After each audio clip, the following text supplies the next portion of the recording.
أعوذ بالله من الشيطان الرجيم بسم الله الرحمن الرحيم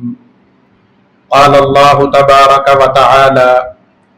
قل إن كنتم تحبون الله فاتبعوني يحببكم الله ويغفر لكم ذنوبكم والله غفور رحيم وقال النبي صلى الله عليه وسلم لا يؤمن أحدكم حتى أكون أحب إليه من والده وولده والناس أجمعين صدق اللہ العظیم۔ اللہ تعالیٰ کی بے شمار حمد و ثنا اور رسول کریم صلی اللہ علیہ وسلم پر بے حساب درود و سلام کے بعد رب کریم سے دعا ہے کہ وہ مجھے حق بات بیان کرنے کی اور پھر ہم سب کو اس پر عمل پیرا ہونے کی توفیق عطا فرمائے۔ ماہ ولادت رسول ہے اور اس مہینے میں ہر طرف ہمیں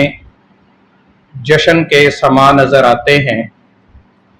ہر کوئی رسول کریم صلی اللہ علیہ وسلم سے محبت کا اظہار کرتا ہے۔ انداز مختلف ہیں، کسی کا انداز رسول کریم صلی اللہ علیہ وسلم کی تعلیمات کے مطابق ہوتا ہے اور کوئی دانستہ اور نادانستہ طور پر اس سنت رسول کی مخالفت کر بیٹھتا ہے کہ جو در حقیقت محبت رسول کا اولین تقاضا ہوتا ہے۔ نبی کریم صلی اللہ علیہ وسلم کے ساتھ محبت رکھنا اور اس محبت کا عملی طور پر اظہار کرنا یہ ہمارے ایمان کا بہت ہی بنیادی حصہ ہے اور اساسی تقاضا ہے۔ کوئی بھی مسلمان اس وقت تک اہل ایمان کی صف میں شامل نہیں ہو سکتا جب تک کہ رسول اللہ صلی اللہ علیہ وسلم کے ساتھ ہر ایک رشتے سے زیادہ اور ہر ایک چیز سے بڑھ کر محبت نہ کرنے لگ جائے۔ اس کی دلیل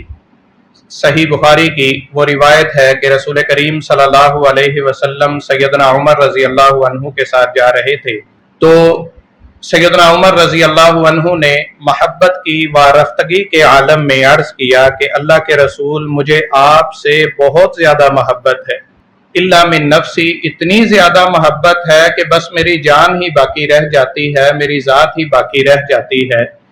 میری ذات کے علاوہ دنیا کی کوئی چیز ایسی نہیں ہے جو میں آپ پر وارنے کے لیے اور قربان کرنے کے لیے تیار نہ ہو جاؤں، خواہ وہ میرے قریبی رشتے ہی کیوں نہ ہوں۔ تو رسول کریم صلی اللہ علیہ وسلم نے فرمایا کہ یاد رکھو تم اس وقت تک مومن ہی نہیں ہو سکتے جب تک کہ میں تمہارے نزدیک تمہاری جانوں سے بھی زیادہ عزیز نہ ہو جاؤں۔ تو سیدنا عمر رضی اللہ عنہ فوراً بولے کہ حضور مجھے آپ سے اپنی جان سے بھی بڑھ کر محبت ہے۔ تو نبی کریم صلی اللہ علیہ وسلم نے فرمایا الآن یا عمر، عمر اب تمہارا ایمان مکمل ہوا ہے۔ تو یہ حدیث ہمیں بتاتی ہے کہ نبی کریم صلی اللہ علیہ وسلم کی ذات سے بڑھ کر ہمیں کسی کو نہیں سمجھنا چاہیے کہ رسول اللہ صلی اللہ علیہ وسلم کے اپنی امت پر حقوق کیا ہیں، آپ کے ساتھ جو ہم محبت کے دعوے کرتے رہتے ہیں اس دعوے کے تقاضے کیا ہیں، ان سب تقاضوں کا جو جامع ہے اور ان سارے تقاضوں کو جو محیط ہے وہ ایک ہی تقاضا ہے کہ رسول اللہ صلی اللہ علیہ وسلم کے سچے فرما بردار بن جائیں۔ جو کچھ نبی کریم صلی اللہ علیہ وسلم نے ہمیں حکم دیا ہے ان کو مان لیں، ان کو قبول کر لیں، اور جن جن باتوں سے آپ نے روکا ہے ان کو چھوڑ دیں۔ اسی کا حکم اللہ تعالیٰ نے فرمایا ہے کہ وَمَا آتَاكُمُ الرَّسُولُ فَخُذُوهُ وَمَا نَهَاكُمْ عَنْهُ فَانْتَهُوا، رسول تمہیں جو دیں وہ لے لو اور جس سے وہ تمہیں روک دیں اسے چھوڑ دو۔ اس میں کوئی اختیار والی بات ہی نہیں ہے، اس میں کوئی ایسی بات نہیں ہے کہ رسول اللہ صلی اللہ علیہ وسلم کا حکم آنے کے بعد بھی ہمارے لیے وہ اس پہ عمل کرنا آپشنل ہو، اختیاری ہو، ہرگز نہیں ہے۔ قرآن کریم میں ہی اللہ تعالیٰ فرماتے ہیں وَمَا كَانَ لِمُؤْمِنٍ وَلَا مُؤْمِنَةٍ إِذَا قَضَى اللَّهُ وَرَسُولُهُ أَن يَكُونَ لَهُمُ الْخِيَرَةُ مِنْ أَمْرِهِمْ، کسی مومن مرد و عورت کے یہ لائق ہی نہیں ہے کہ جب ان کے کسی بھی معاملے میں رسول اللہ صلی اللہ علیہ وسلم فیصلہ کر دیں، آپ حکم صادر فرما دیں تو اس کے بعد ان کے پاس کوئی اختیار باقی رہے، اس کے بعد ان کے پاس کوئی آپشن باقی رہے کہ میں اس پہ عمل کروں یا نہیں کروں، پھر اس پہ عمل کرنا ضروری ہو جاتا ہے یہی ہمارے لیے ذریعہ نجات ہے، یہی ہمارے لیے حصول جنت کا واحد سبب ہے۔ خود رسول کریم صلی اللہ علیہ وسلم نے ایک بار صحابہ کرام سے فرمایا، کل امتی یدخلون الجنت الا من ابا، میری ساری امت جنت میں چلی جائے گی سوائے اس شخص کے جس نے جنت میں جانے سے خود ہی انکار کر دیا۔ صحابہ کرام رضی اللہ عنہ عرض کرنے لگے کہ وَمَن یَأْبَى یا رسول اللہ کے رسول، کوئی ایسا بھی بدبخت ہوگا جو جنت میں جانے سے خود انکار کر دے؟ تو نبی کریم صلی اللہ علیہ وسلم نے فرمایا، من اطاعنی دخل الجنہ ومن عصانی فقد ابا، جو بندہ میری اطاعت کرے گا، میرے حکموں کو مانے گا، میری فرما برداری بجا لائے گا، وہ جنت کا حقدار ٹھہرے گا، اور جو بندہ میرا نافرمان بن جائے گا وہ ایسے ہی ہے جیسے اس نے جنت میں جانے سے خود ہی انکار کر دیا۔ تو اسی سے ہمیں اندازہ لگا لینا چاہیے کہ رسول اللہ صلی اللہ علیہ وسلم کا حکم ماننا، جسے سنت بھی کہا جاتا ہے، یہ کوئی ہمارے لیے اختیاری معاملہ نہیں ہے، یہ شریعت کا اسی طرح لازمی جزو ہے، یہ شریعت کا باقاعدہ ایک بڑا حصہ ہے کہ جس پر عمل اگر ہم نہ کریں تو شریعت کے ایک بڑے حصے کو چھوڑ بیٹھیں۔ اور یہ کیسے ہو سکتا ہے کہ کوئی بندہ شریعت کا ایک بڑا حصہ بھی چھوڑے ہوئے ہو اور پھر وہ نجات کی امید بھی لگائے ہوئے ہو؟ ہرگز ایسا نہیں ہے۔ رسول اللہ صلی اللہ علیہ وسلم کی سنت پر عمل پیرا ہونا یہی ہمارے لیے ذریعہ نجات ہے۔ اور بدقسمتی سے آج ہم نے فرائض اور سنتوں میں ایسی تفریق کر ڈالی ہے، خود ساختہ تفریق۔ ایک تو ہے اصولی تفریق یا اصطلاحی تفریق، وہ تو صرف بات کو سمجھنے کے لیے ہے، وہ تو شرعی احکام کی تفہیم کے لیے ہے، لیکن ہم نے عملی طور پر بھی ایسی تفریق کر دی کہ جن چیزوں کو ہم فرض کہتے ہیں یا جو چیزیں فرض کہلاتی ہیں ان پر عمل کرنا تو ضروری سمجھتے ہیں، اور دوسری چیزوں کو محض سنت کہہ کر چھوڑ دیتے ہیں۔ یہ کتنی بڑی ہمارے لیے شقاوت ہے، یہ کتنی بڑی محرومی ہے کہ کتنے ہی ہم اعمال کو صرف اس وجہ سے ترک کیے بیٹھے ہیں کہ یہ فرض نہیں ہے، حالانکہ وہی جو سنتیں ہیں وہی ذریعہ نجات بنیں گے۔ رسول اللہ صلی اللہ علیہ وسلم نے فرمایا، اول ما یحاسب به العبد یوم القیامت الصلاۃ، روز قیامت بندے سے سب سے پہلے جس چیز کا حساب لیا جائے گا وہ کیا ہوگا؟ وہ نماز ہوگی۔ تو اللہ تعالیٰ فرشتوں سے حکم فرمائے گا کہ ذرا دیکھو کہ کیا اس کی نمازیں پوری ہیں، اگر پوری ہیں تو ٹھیک ہے، اگر نہیں پوری تو پھر دیکھو هل له من تطوع، کیا اس نے کوئی نفلی عبادات بھی کی تھی، یعنی جنہیں ہم سنتیں کہہ کر چھوڑ دیتے ہیں، نماز کی سنتیں ہیں یا اشراق ہے، تہجد ہے یا دیگر نوافل وغیرہ ہیں، صدقہ و خیرات نفلی ہے، نفلی روزے ہیں، جو کچھ بھی ہے، تلاوت قرآن ہے، ذکر الہی ہے، دعا وغیرہ ہے، یہ سارے اعمال جن کو ہم صرف اس وجہ سے ترک کیے بیٹھے ہیں کہ یہ کون سا فرض ہے، یہ کون سا واجب ہے، یہ سنت ہی تو ہیں، تو اللہ تعالیٰ فرمائیں گے کہ ذرا دیکھو اس کے کوئی نفلی عبادات بھی ہیں، نفلی اعمال بھی ہیں فرائض سے ہٹ کر جو اس نے ادا کیے ہوں۔ تو فرشتے کہیں گے کہ ہاں جی ہیں۔ تو اللہ تعالیٰ فرمائے گا کہ ان نفلی عبادات میں سے اس کے فرائض کی کمی کو پورا کر دیا جائے، تو اس کی نفلی عبادات سے اس کے فرائض کی کمی کو پورا کر دیا جائے گا۔ اب اگر کسی کی نفلی عبادات ہی نہیں ہوگی، کسی کی سنتیں ہی نہیں ہوں گی، اس کے نامہ اعمال میں ایسے اعمال و عبادات ہی نہیں ہوں گے جو سنت کی قبیل سے تھے، جو نوافل کی قبیل سے تھے، وہ صرف فرائض کو ہی ادا کرتا رہا ہوگا، تو وہاں اس کے فرائض کی کمی کو پورا کیسے کیا جائے، کیسے پوری ہوگی اس کی فرائض کی کمی؟ اور اس وقت یہ کس قدر محرومی ہوگی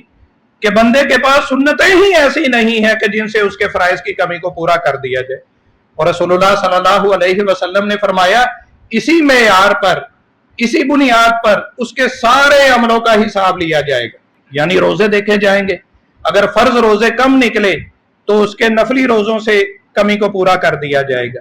زکوٰۃ کا حساب لیا جائے گا، فرض زکوٰۃ میں سے کوئی کمی نکلے گی، اس کے جو نفلی صدقہ و خیرات ہیں اس سے پورا کر دیا جائے گا اس کی زکوٰۃ کی کمی کو۔ لیکن سوال یہ ہے، ہمیں ہمارے لیے سوچنے کی بات یہ ہے کہ اگر ہم نے دنیا میں ان کو سنتیں سمجھ کے چھوڑے رکھا ہوگا، اگر ہم نے انہیں اضافی عبادت سمجھ کے، نفل سمجھ کے چھوڑے رکھا ہوگا، عمل ہی نہ کیا ہوگا، اضافی نیکیاں ہی اپنے نامہ اعمال میں جمع نہ کی ہوں گی، تو وہاں فرضوں کی کمی کو کیسے پورا کیا جائے؟ تو اس لیے سنتوں پہ عمل کرنا بہت زیادہ ضروری ہے۔ سب سے زیادہ ہمارے اندر جو کوتاہی پائی جاتی ہے وہ نماز کی سنتوں کے بارے میں ہے۔ ہم بڑا احسان جتلاتے ہیں کہ مسجد تک چلے آتے ہیں، باجماعت فرض ادا کر لیے،